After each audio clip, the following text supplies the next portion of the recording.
Hello दोस्तों, अगर हम स्टॉक मार्केट की बात करें तो सबसे ज़्यादा यूज होने वाला टूल्स या टेक्निक कह सकते हैं वो होता है सपोर्ट एंड रेजिस्टेंस। जी हाँ दोस्तों, support and resistance technical analysis में यूज करा जाने वाला सबसे बेहतर टेक्निक माना जाता है। लेकिन बात आ जाती है नए ट्रेडर्स के लिए कि वे इस कॉन्सेप्ट को कैसे समझे। दोस्तों, अगर आप चैनल पर नए हो तो चैनल को सब्सक्राइब कर लीजिएगा। मैं इस चैनल पर स्टॉक मार्केट की बेसिक टू एडवांस वीडियोज़ लाता रहता हूँ और आसान शब्दों में समझाने की कोशिश करता हूँ। तो चलिए चलते हैं आज के हमारे टॉपिक पे, जो है सपोर्ट एंड रेजिस्टेंस को सही रूप से समझना और शेयर बाजार में आए नए लोगों के लिए ये कितना ज़रूरी हो जाता है, इस बात को भी जानेंगे।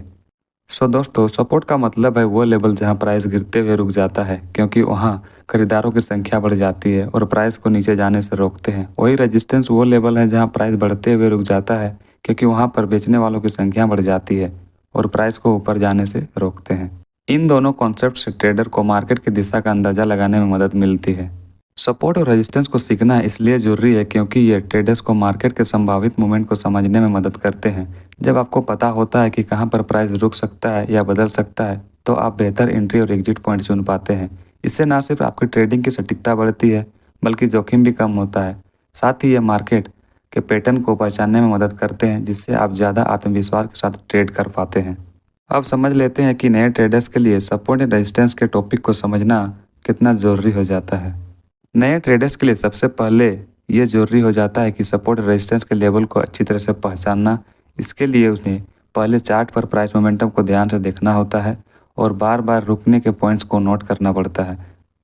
इसके बाद वो इन लेवल के आसपास ट्रेड करने की कोशिश कर सकते हैं।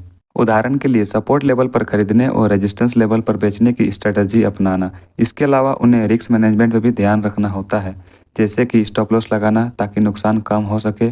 धीरे धीरे प्रैक्टिस से उन्हें लेवल्स को पहचानने में महारत हासिल हो जाएगी। दोस्तों, एक सिंपल सा उदाहरण से समझ लेते हैं इन दोनों को। मान लीजिए किसी स्टॉक का प्राइस पहले 100 रुपये पर कई बार नीचे जाने की कोशिश करता है, लेकिन हर बार 100 रुपये पर ही रुक जाता है, फिर ऊपर उठ जाता है। इसका मतलब है कि 100 रुपया एक सपोर्ट लेवल है। इसी तरह अगर प्राइस 120 रुपये पर कई बार जाने की कोशिश करता है, लेकिन हर बार वहीं रुक जाता है, तो 120 रुपया एक रेजिस्टेंस लेवल हो जाता है। इस तरह से सपोर्ट और रेजिस्टेंस के उदाहरण से ट्रेडर्स को मार्केट के पैटर्न को बेहतर समझने में मदद मिलती है। दोस्तों, आज का हम लोग का टॉपिक था सपोर्ट और रेजिस्टेंस के बेसिक्स को जानना।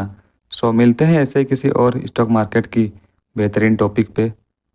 धन्यवाद।